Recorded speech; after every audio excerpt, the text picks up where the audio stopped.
Welcome to the NutriAthletics YouTube channel.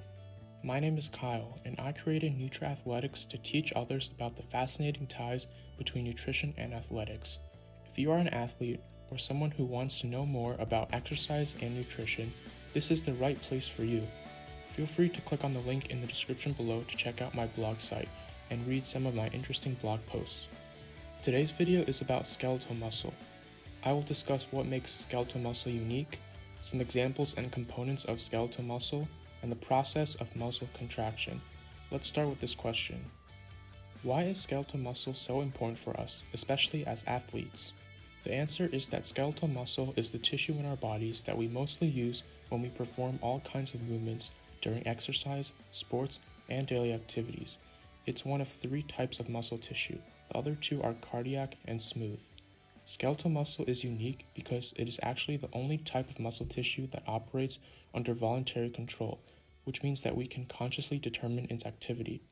Its primary function is to contract, which is essentially when you squeeze your muscle and cause it to shorten. Do you know any examples of skeletal muscles in the human body? Here are some of the most notable skeletal muscles that athletes use in their sports and exercise. In the upper body, we have the deltoid, which is the shoulder, the latissimus dorsi, which is part of our back, and the biceps brachii, which is located on the inner portion of our upper arm. In the lower body, we have the quadriceps, which are located on the front of the upper leg, and the gluteus maximus, or buttocks. What are the different parts of skeletal muscle? Let's dive deeper and explore the elements of a single skeletal muscle from the outermost piece to the innermost piece. Starting with the diagram at the top here, we can see that each skeletal muscle is wrapped in epimysium, which is a connective tissue sheath. Inside, there are several bundles surrounded by connective tissue called the perimysium.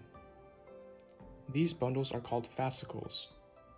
Each fascicle contains many long muscle fibers that are packed together and surrounded by connective tissue called the endomysium.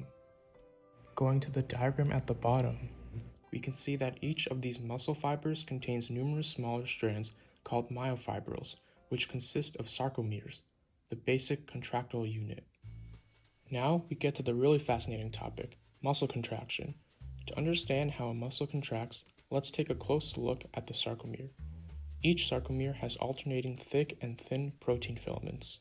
The thick filaments are called myosin and are anchored at the M line at the middle of the sarcomere. The thin filaments are called actin and are anchored to the Z lines at the edges of the sarcomere. When calcium ions and ATP, an energy-carrying molecule, are present, the actin filaments slide along the myosin filaments toward the M line. The actin filaments don't slide by themselves. The myosin filaments form cross bridges that attach to the actin filaments, allowing myosin to pull the actin filaments across. As a result, the sarcomere shortens. This happens throughout all of the sarcomeres within all the myofibrils, within all of the muscle fibers within a skeletal muscle. The final outcome of this entire process is that the skeletal muscle shortens, so this is how a muscle contraction works. We knew that skeletal muscle and muscle contraction are such integral components of our exercise, sports, and daily movement. Now we understand the unique characteristics and components of skeletal muscle, examples of skeletal muscle, and the fundamental process of muscle contraction. Thank you for watching the first video from NutriAthletics. If you enjoyed learning about skeletal muscle in this video, please like and share the video, and subscribe to my channel, and stay tuned for the next video.